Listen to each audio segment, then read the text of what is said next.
Welcome to the podcast. Súbele volumen. Conversation with the people who were with me.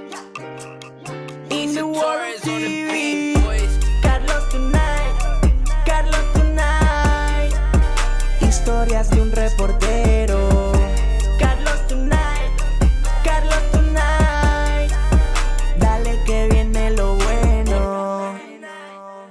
Hey everyone, welcome to the podcast and thank you so much for watching and of course for listening. I really appreciate that. And before we get things started, I want to invite you to check out my website. That's carlostonight.com for the very latest on the podcast, see upcoming guests, and check out past episodes. That's carlostonight.com. Well, you know, the Oscars are coming up and I love the movies. And this week, my guest, she also loves the movies. Her name is Chana Studley. She's a life coach, a successful author, and an Academy Award winner. Joining me now from Jerusalem. How's it going? How are you?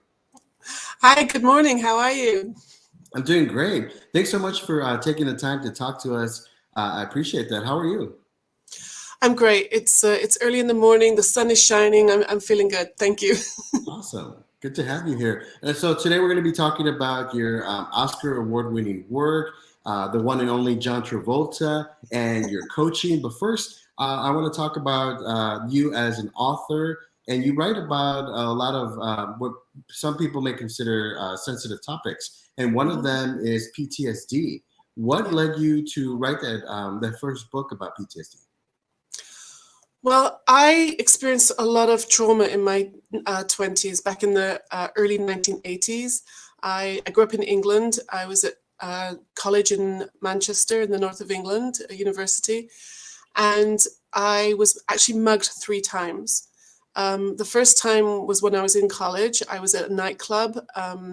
It's dark, everybody's dancing, there's lots of confusion and music and loudness, and a young man wanted to dance with me. I didn't know who he was, so I kind of pushed him away. And the next thing I know is his hand on the back of my head, and he smashed my head into a concrete pillar on the side of the dance floor and fractured my skull right here. I know you can't see it, but I can put my finger right on where the bone came back together.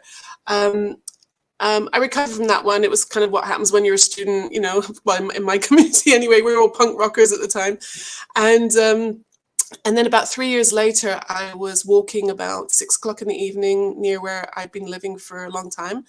And 3 men came out of the darkness, slammed me on the ground, beat the living daylights out of me. I think they were looking for money. I thought I was going to die. I can remember hearing myself screaming and thinking, if I can't catch another breath, I'm going to die. If they have a knife, I'm going to die. It was absolutely terrifying. And like I said, it was the early 1980s, so PTSD wasn't even a diagnosis. It may have just gone into the books at that time. So in the north of England, all I got was a cup of tea. You were walk it off and go home. That was my treatment. Oh, wow. So for the next 10 years, really, I suffered with reliving the events, reliving the torture of just going out my house. And I'd say about a year after that event, I decided to move down to London. I was starting my career in the entertainment business. And I was trying to make a fresh start. And one night I was riding my bicycle home from the theatre. We'd been setting up the production for the next day, I think. And about 10 o'clock in the evening, and I noticed this young kid. He was about 16 years old. And I noticed he was on a bicycle that was way too small for him, like a 5-year-old's bike. And the next thing I knew, the bike came flying out the air at me. I took the impact in my neck and shoulders. He knocked me into the path of oncoming traffic. I mean, how a car didn't run me over, I don't know. But then he made off with my bike and he sold it for about $70 the next day, I found out. Wow. But he actually broke my neck. It was C2 and C3. They're the vertebrae just below the skull. They were cracked through. Thank God, not the spinal cord. But that was it. That kind of compounded. I felt very unsafe in the world, very scared, terrified to leave the house because I knew something was going to happen to me. It's like, right? I had police reports and x-rays to prove it, the world's a dangerous place. And I went down very hard that third time. And it wasn't till a group of women from a crisis center really helped me, and they got me back on my feet, and they started helping me to see that I'm not my story. And so that kind of set me on a journey of personal transformation and self-help and training to be, a coach and a counselor. And it was years later, it was about 6 years ago, which is 30 years after those events, that I started to write. And I decided to put those stories into a novel, because I found, I mean, I'm weird. I like reading research, but Right. not everybody does. And there's so much good information out there that people aren't hearing. So I decided to put all that information and my experiences into novels. So the first one's about trauma and recovering and going on to have this amazing Hollywood career. Mm-hmm. The second one is about chronic pain, because I did have a lot of pain as a result of those injuries. Mm-hmm. And the most recent one is about hormones. It's a hormone adventure novel. So yes, they are sensitive subjects, Mm-hmm. but the characters do the suffering and the falling down and the researching and the healing and the getting up and the happy endings. Gotcha. Now, I've shared a personal story here on the podcast. I was involved in a big car accident 4 years ago, and then I also suffered PTSD, where just the screech of Yeah. some tires on the road will set it off. And I remember in the beginning part, I would start to breathe heavily and kind of almost go into a panic mode. Yeah. And I think a lot of people may not know what PTSD or how it it impacts you. Did you have those same reactions Yes. and same feelings? I did. After the first event, I kind of relived it, and I couldn't understand why people weren't more sympathetic, because what I find with PTSD is hypervigilance is one of the main symptoms of that.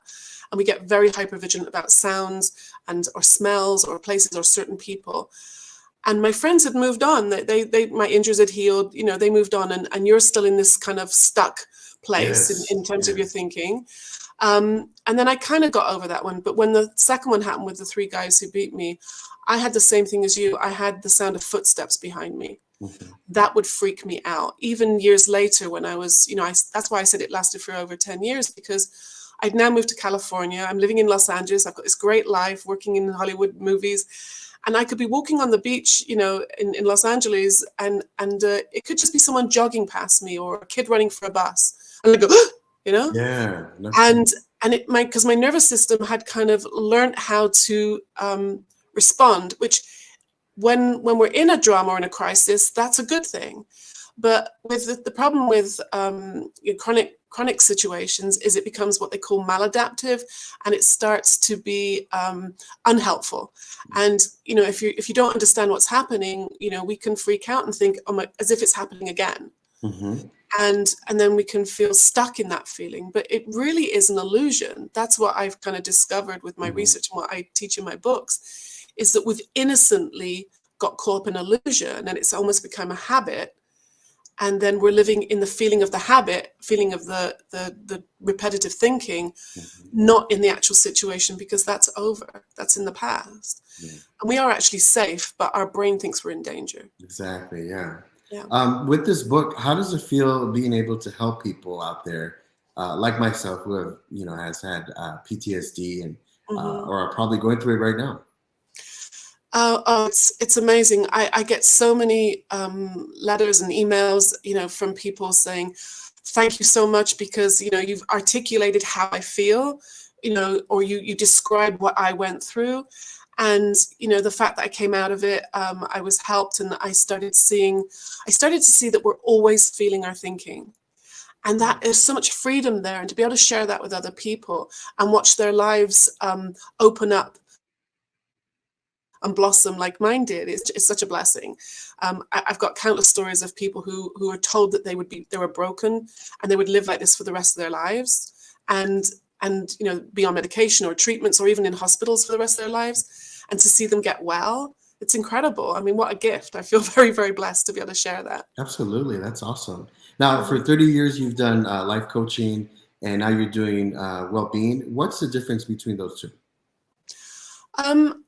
I think for me, what the difference is, when I was trained as a life coach, I was trained with very traditional techniques and methods and tools and tips and all those kind of things.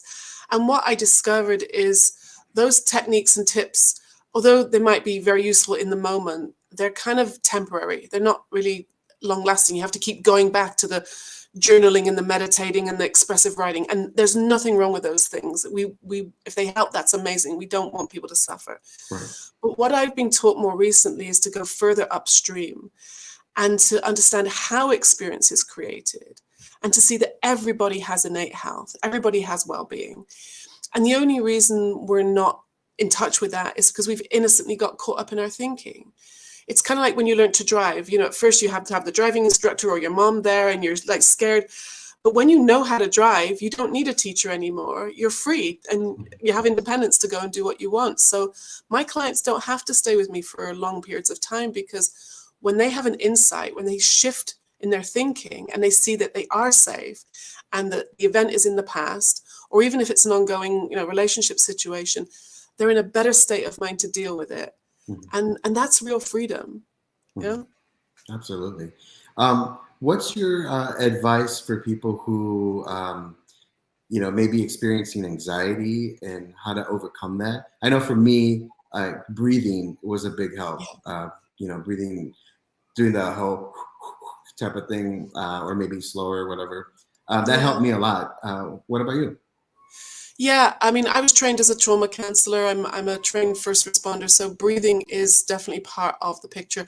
When someone's in a panic attack, when someone's even catatonic, if they've seen, an accident, or they've got into such a anxious state that they are not thinking straight, it's the brain needs oxygen. So slowing down the breathing, that is something very, very important.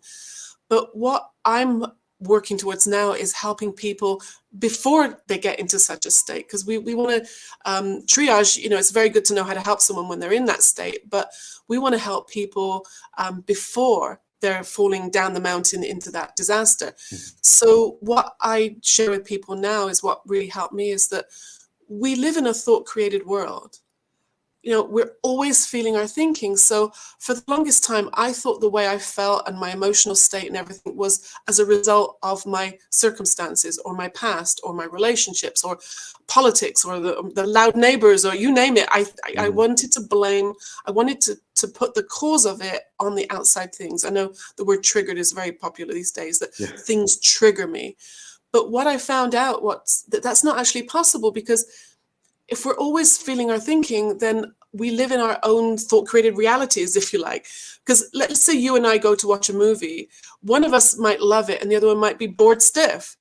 So it can't be the movie that's producing our experience. It's our thinking about it. And that's same true of sports and politics and the weather, where you go for your vacation. Some people like it, some people don't like it. So if we're only ever experiencing our thinking about things, even the past, even a traumatic thing, then the freedom that comes with that is that I'm not a victim of that anymore.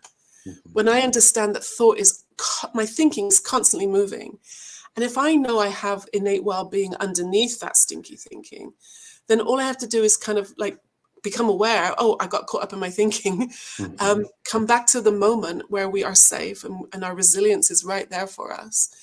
That I found that I don't go into a panic attack anymore. I can have a funky day like anybody else. I'm human, but it doesn't develop into a full-blown attack anymore, or my chronic pain doesn't fire up anymore, because my nervous system has kind of calmed down, and that's become normal to me now. That's awesome. And so if I do get like a spike of something, it's like I don't want that, and it goes away. Like, stay back. Yeah, exactly. Cool. Now, earlier you mentioned you lived in California. I lived in California for about 8 years reporting the news. You were on the film side. What was that like? Was it 20 years you were working in film? Yeah. I had this about 20-year career in the entertainment business. I started out in the theater and then TV and then movies, which took me to California. It was amazing. I mean, it really was amazing. I got to fly around the world, working with the most famous people. My first movie was with Steven Spielberg and Elizabeth Taylor. I mean, not too shabby. Yeah, it's awesome. I mean, I'd never been on a movie set before. I really didn't know what I was doing, but I winged it and made the best of it. And then, so that was the Flintstones. If you remember the first Flintstones movie. Oh, yes. Because I did special effects, so I was known for making animals, but in Flintstones we made all the Dick to Bird and the Dino months, all the dinosaur stuff, which is kind of easy looking back because no one can tell you it's the wrong shade of green when you're making a monster. Right. Right? But then I went on to make copies of real animals. So any movie that had a talking animal in the 80s and 90s, I would have made it. Like Babe, we got an Academy Award for Babe. I did Dr. Doolittle with Eddie Murphy. I did an alien movie. Lots of those kind of things. George of the Jungle, I made a lion with Brendan Fraser. And then I made some angel wings for John Travolta. That's how I got to meet him. Oh, cool. You mentioned all these people that are up for Oscars this year, which is really cool. Real quick, do you remember a show called Dinosaurs on ABC? Yes. A sitcom. Did you work on that? I didn't, but my colleagues did. It's the same, like a branch of the same company. Like I was always freelance, but I mostly worked for Jim Henson's Creature Shop, Awesome. and I believe that Henson's made those puppets. Yeah. Yeah. Mhm. Yeah, you were talking about that. That's the first thing that came to mind. Yeah. The dinosaurs. Cool. So, I know all the movie stars. That's awesome. So tell us about being on the set of Babe. On Babe, it was actually filmed in Australia. I was still living in London at the time, and so we built all the creatures in London and then shipped them out to Australia. It's funny, the book is actually set where I grew up in England, so it was kind of funny to go all the way halfway around the world to film it. But an Australian production company had bought the rights to the book, so that's Hollywood for you. So we fly halfway around the world to make a bit of Southern Australia look like a bit of Southern England. Right. And it was amazing. I mean, we were literally in fields for 6 months. They actually had a farm with all the animals. The pig that plays Babe, there were actually, if I remember right, 26 pigs that played Babe because pigs grow. And over 6 months, the pig at the beginning of the movie was too big for the end of the movie. And it was a female pig because boy pigs are not pretty from the behind. It's all this secret. So you find like Hollywood secrets behind the scenes. It was amazing. It was a lot of fun. Yeah, working with the animals as well. And then when you all heard that you were nominated for an Academy Award, what was that feeling like, getting that news? It was amazing. It really is. I mean, especially back then. I mean, the Academy Awards have kind of taken a different route now. It seems I don't even watch it much anymore. It seems a bit like a high school show to me now. But back in, it was still kind of the glory Hollywood days. I mean, it was to be counted in that. I mean, obviously, special effects is not the same as the actor department awards, but it does actually happen on the same night. I don't know if you know this, but there are 2 Academy Awards ceremonies. There's one that you see televised on television, and then there's the one that's for all the behind the scenes people. So our category actually happens on the night of with all the actors, so that's really special. And I did not get to go up and get the statue because they only have maximum of 4 names on a statue. So my boss and some of the digital people, they got to go up and go. But the feeling was, I was actually working on the movie with John Travolta at the time, and I remember William Hurt came up to me and congratulated me, and I'm like, oh, That's so cool. it was very cool. Being at an Oscar party with a film crew when you're on location is really, really fun. So because everybody knows somebody who knows somebody, it's amazing. Yeah. Oh yeah, it's just kind of like TV news where everyone knows everyone. And Yeah. You've worked with this person and that person. Yeah. And speaking of Texas, that's where I'm broadcasting from today. And nice. you mentioned that John Travolta was shooting. Was it Michael? That movie, Yes, Michael? a movie called Michael. He plays an angel with William Hurt and Andy McDowell. And I don't know if you remember, it's like 20 years ago now, but I had to make his wings. And so I made several sets of wings and went to his house to fit them. He's such a wonderful person. He was very kind and very generous, very funny. So I spent many, many hours gluing these feathers, blending them into his skin, which you don't often see in the movie. It's amazing how much work goes in and doesn't actually, doesn't actually end up, on the screen.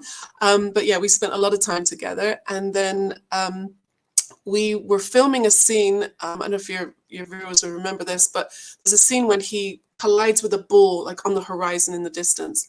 So I had to be out there with him to set the wings because they kind of flip up as he runs towards the bull. And we were about a mile away from the film crew. So it's just me and him for like a day, you know, in a field in Texas, just outside Austin. And one time he started saying to me, you'd look really cool if you wore this, you know, he's designing me an outfit. And I took the chance and I said, if I wore that, would you dance with me? And he said, oh, I dance with you anytime, but not now. Action, you know, rushes off to do his thing. And then a few days later, we were filming a scene where he has to dance with a waitress, I think it is. So they have the playback of the music. I think it was Aretha Franklin or some great music. And he turned to me in front of the whole crew and said, now. And I'm like, what? He said, we're going to dance now. And it was like 2 o'clock in the morning in a field. And he was twirling me around. I honestly felt like Princess Diana of the White House. You know, I've got 70 guys watching. I wish I had a photograph of it, but it's, you know, it's one of my favorite memories because he was a gentleman. He was so kind and really polite and generous to everybody. You know, the locals had stood hours and hours and hours just watching, and he could have just gone back to his trailer and he would sign autographs for people. And the press weren't there. Nobody knew about that. He just was a really decent person. He still is, I'm sure. And so it was a great honor to spend that time with him. Yeah, that's awesome. At what point in your career in Hollywood did you kind of realize I made it? Besides winning the Oscar, of course. Yeah, I mean, that was our second movie for the Oscar, which was pretty good. You know, actually, the most special moment I ever had was actually on the first movie on the Flintstones. I was walking on the back lot at Universal Studios, still like, you know, in awe, like, I can't believe I'm here. And John Goodman, who played Fred Flintstone, he was walking by from his trailer back to the stage, and he went, "Hi, Hannah." And I thought, oh, John Goodman knows my name. Oh, that's so cool. He was also a really lovely person to work with, a lot of fun. I mean, that was on my first movie, and I felt like, I mean, I'd done a lot of theater and TV before I got there, but for someone to remember my name, you know, that was the first time it happened. And I think that's when I felt like I'd arrived. After that, you know, movie stars they all put their trousers on the same way everybody else does, as we say, you know. Absolutely. So, you know, beating Eddie Murphy and Steven Spielberg now, I'm like, oh yeah, whatever now. Yeah. Do you miss it at all?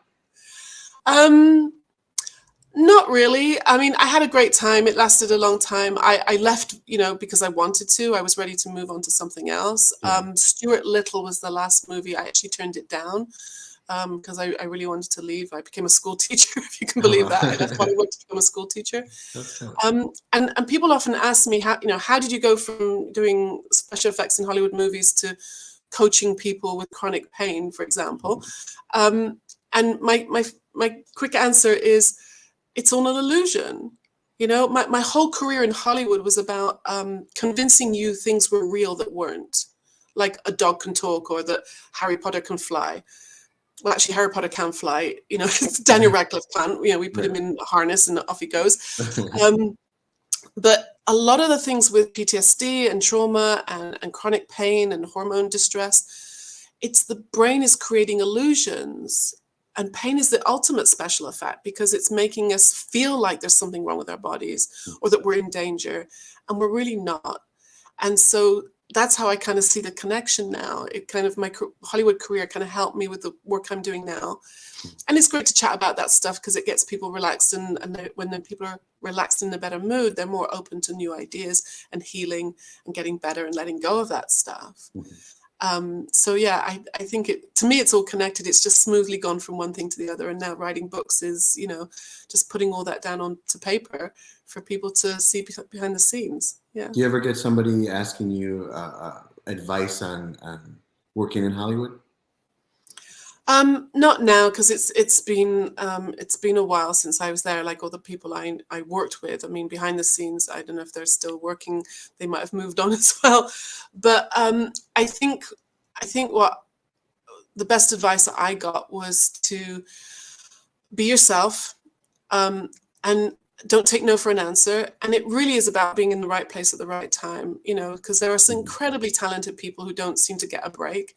I felt very lucky that I got the break and I got to I mean, I was working in a very specialized niche kind of area, making talking animals.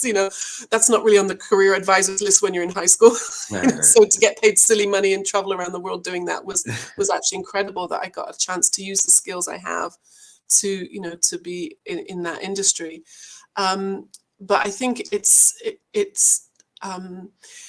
you kind of need a tough skin as well. There's, there's some really wonderful people. There's could be some backstabbing and some, all that kind of stuff happens as well, like in any other industry. Yeah. So you just kind of have to keep putting one foot in front of the other and show up and trust that. And also, I think the other advice which I would give is it's very seductive.